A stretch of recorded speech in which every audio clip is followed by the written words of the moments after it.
इसलिए कई बार हम गार्डन में जाते हैं, वॉक पे जाते हैं, तो हमें बहुत सारे परिचित मिलते हैं, बातचीत होती है, तो बताते हैं कि भाई अब तो डायबिटीज़ आ गया है, डॉक्टर ने बोला है कि आपको डेली वॉक करना पड़ेगा, आपको डेली वॉक करना पड़ेगा।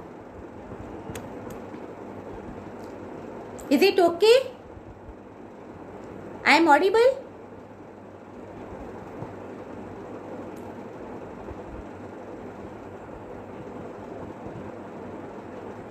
हाँ,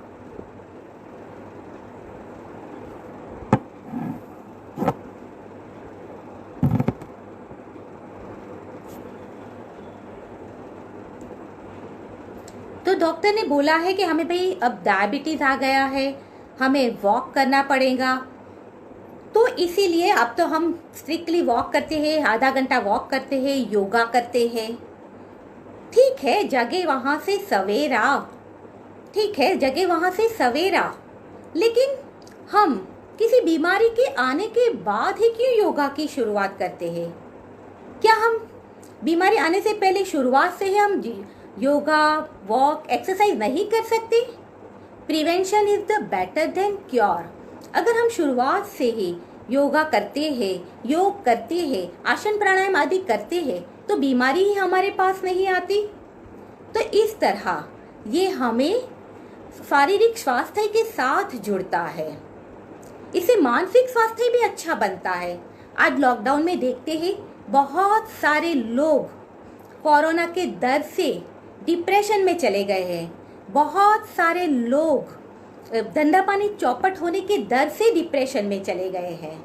तो ये डिप्रेशन क्या है? ये डिप्रेशन एक प्रकार का डर है। और ये डर क्या है? डर किसी ने देखा है?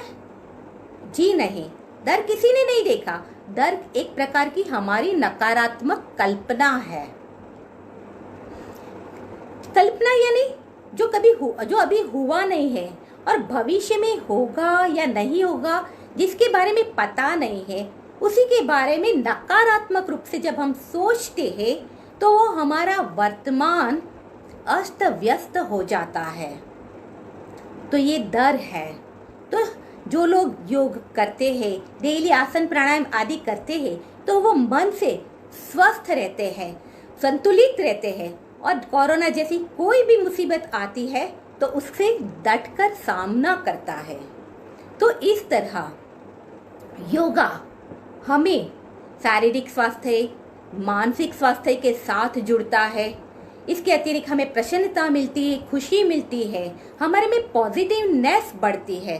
और जब हम तन मन से स्वस्थ होते हैं, हमारे में पॉजिटिवनेस होती है, तो हमें सफलता अवश्य मिलती है। हमारे जीवन में हम सफलता की शिखर सर करते हैं। और इस तरह योग में हम जैसे आगे बढ़ते रहते हैं, तो एक दिन हमारा आत्मा का परमात्मा से मिलन होता है, हमें अपने भगवान से हम मिलते हैं। लेकिन कैसे? जब हम योगा के 8 अंगों का प्रयोग करते हैं तब।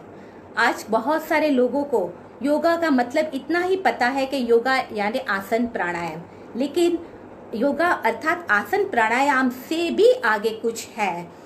योगा का मतलब केवल आसन प्राणायाम नहीं है।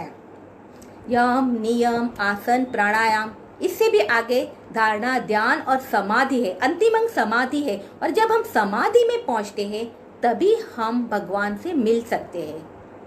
जैसे हम किसी मंदिर में भगवान के दर्शन के लिए जाते हैं तो डायरेक्ट भगवान की मूर्त का दर्शन तो नहीं होता। पहले हमें मंदिर के प्रांगण का जो एंट्रेंस होता है उसे पार करना पड़ता है। फिर हमें मंदिर का जो एंट्रेंस होता है उसे पार करना पड़ता है। फिर हमें मंदिर के अंदर जो गर्भगृह है, जहाँ भगवान की मूर्ति की प्राण प्रतिष्ठा हुई है, उस गर्भगृह के एंट्रेंस को पार करना पड़ता है।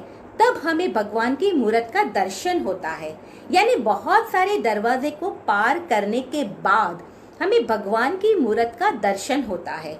वैसे ही योग में भी ये आसन, प्राणायाम आदि तो दरवाजे हैं, उसको हमें पार करना है। यम, नियम, आसन, प्राणायाम आदि दरवाजे को पार करते हम जब अंदर जाते हैं तब धारणा, ध्यान और समाधि तक पहुंचते हैं। सारे दरवाजे को पार करके हम समाधि तक पहुंचते हैं, तब हमें भगवान का मिलन होता है। ध्यान अर्थात मेडिटेशन कोई हार्ड नहीं है, सिंपल सी थिंग है। चलिए हम एक छोटा सा मेडिटेशन करते हैं, जिसमें हम पहले महाप्राण ध्वनि के साथ मेडिटेशन करेंगे। महाप्राण ध्वनि अर्थात जिसमें हम लंबा श्वास लेंगे और धीरे धीरे भंवरे की तरह गुंजन करते हुए श्वास को छोड़ेंगे, और उस वक्त हमारा कंसंट्रेशन, हमारा मन, हमारा चित्त हम गले पर केंद्रित करेंगे और उस वक्त हम कोई भी विचार नहीं करेंगे। तो ठीक है, हम 3 बार महाप्राण ध्वनि का प्रयोग करेंगे। तो बैठ सीधे सीधे मेरुदंड गर्दन सीधे बैठ जाइए कंफर्टेबली। आंखों को बिना दबाव दिए बंद करें। एक लंबा श्वास, थक जाते हैं और रात को हम सो जाते हैं, फिर दूसरे दिन हमारी थकान भी मिट जाती है और हम फ्रेश हो जाते हैं। ऐसा होता है। तो इसके पीछे भी एक साइंस है। जब हम पूरे दिन जब हम काम करते हैं, हमारे शरीर के जो अंगों से हम काम लेते हैं, उस अंग के मांसपेशियां काम करती है, तब उसके अंदर लैक्टिक एसिड बनता है और इस लैक्टिक एसिड के कारण हमें थकान महसूस होती है। लेकिन जब हम रात को सो जाते हैं तो ब्लड सर्कुलेशन के द्वारा हमारी मांसपेशियों में जो लैक्टिक एसिड इकट्ठा हुआ है वो निकल जाता है, जिससे हम दूसरे दिन फ्रेश हो जाते हैं, थकान मिट जाती है। लेकिन जो लोग आसन, प्राणायाम, योग आदि करते हैं तो उन लोगों का ब्लड सर्कुलेशन बहुत बहुत अच्छा होता है। तो जब भी वो दिन में काम करते हैं तो उनकी मांसपेशियों में लैक्टिक एसिड तो बनता है, लेकिन बहुत ही जल्द ही ब्लड सर्कुलेशन के द्वारा, अच्छी ब्लड सर्कुलेशन के कारण जल्द ही वो लैक्टिक एसिड हट जाता है। और इसीलिए जो आसन, प्राणायाम, योग करते हैं उन लोगों को थकान महसूस कम होती है दूसरों की तुलना में। साथ में जब आसन, प्राणायाम आदि करते हैं, योग करते हैं, तो हमारे अंदर हैप्पी हार्मोन्स निकलते हैं और ये हैप्पी हार्मोन जैसे कि एंडोर्फिन, सेरोटोनिन, और ये हार्मोन्स हमें पूरे दिन प्रसन्न रखते हैं, खुश रखते हैं। वैसे योगासन और व्यायाम दोनों में बहुत डिफरेंस है। अगर आप योगासन करोगे तो आपके जॉइंट्स और मांसपेशियां लचीली बनी रहती है, लेकिन व्यायाम, एक्सरसाइज, जिम की एक्सरसाइज आदि से आपकी मांसपेशियों में कड़ापन आता है। वो मांसपेशियां जब हम एक्सरसाइज, जिम की एक्सरसाइज आदि करते हैं तो मांसपेशियां पहले पुष्ट होती है, जो उभार के रूप में दिखाई देती है, जैसे बाइसेप, ट्राइसेप, एब्डोमिनल पैक, वो सब दिखता है। लेकिन धीरे धीरे वो मांसपेशियां कड़ी हो जाती है, फिर वो ढीली पड़ जाती है और असुंदर दिखाई देती है। तो ये है एक्सरसाइज से, जिम की एक्सरसाइज या कोई भी एक्सरसाइज के कारण। लेकिन जब योगासन करते हैं तो आपके मांसपेशियां इतनी पुष्ट नहीं होगी, लेकिन आपके शरीर की कंकाल की मांसपेशियां या भीतर की मांसपेशियां, सभी मांसपेशियों में लचीलापन बना रहता है। हम जानते हैं कि जब भयंकर आंधी तूफान चलता है तो क्या होता है कि जो पौधा लचीला होता है, थोड़ा झुक जाता है, वो अपने जड़ से जुड़ा रहता है। लेकिन जो पौधा में लचीलापन नहीं होता, सीधा रहता है, वो अपनी जड़ से ही उखड़ जाता है। बस वही है, जब योगासन करते हैं तो लचीलापन रहता है और व्यायाम, एक्सरसाइज करते हैं तो हमारे में थोड़ी कड़ापन, स्टिफनेस आ जाती है। और इसीलिए तो कहते हैं कि योगासन करना चाहिए। आप देखते हैं ये बॉडी बिल्डर जो होते हैं उनका लाइफ स्पान कितना होता है, 65, 75 ईयर्स, और जो योगासन करने वाले योगी लोग 100 साल भी इजीली जी लेते हैं, अच्छी तरह जी लेते, बिना किसी बीमारी के भी जी लेते हैं। यही है क्योंकि उनकी मांसपेशियों में लचीलापन है। तो मांसपेशियों में लचीलापन होना बहुत जरूरी होता है।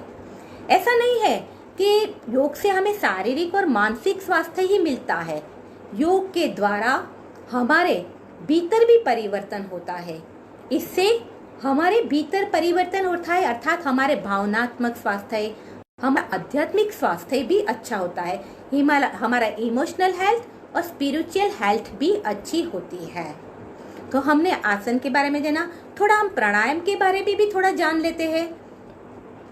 वैसे प्राणायाम, प्राण प्लस आयाम, प्राण यानी प्राण ऊर्जा, जीवनी शक्ति, एक प्रकार की एनर्जी जो हमें जिंदा रखती है।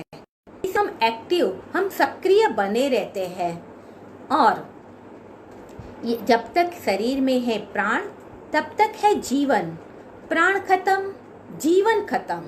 तो इतना इम्पोर्टेंट है प्राण। ये प्राण कहाँ है? तो ये प्राण पूरे वातावरण में फैला हुआ है। समझ लो कि हम में तैर रहे हैं और इस प्राण को ग्रहण करने का एक सशक्त माध्यम है श्वास। इस प्राण को ग्रहण करने का सशक्त माध्यम है श्वास। हम श्वास के द्वारा इस प्राण को हम ग्रहण करते हैं।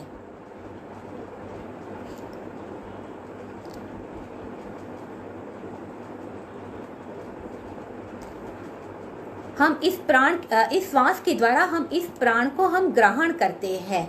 अब जब हम श्वासोच्छ्वास क्रिया करते हैं तो इस श्वासोच्छ्वास क्रिया में हमारे लंग सबसे इम्पोर्टेंट अंग है। वैसे हम एक श्वास लेते हैं तो हम आधा से 1 लीटर हवा लेते हैं और हमारे लंग्स की कैपेसिटी है 4 से 5 लीटर हवा लेने की। लंग्स की कैपेसिटी है 4 से 5 लीटर हवा लेने की और हम लेते हैं आधा से 1 लीटर।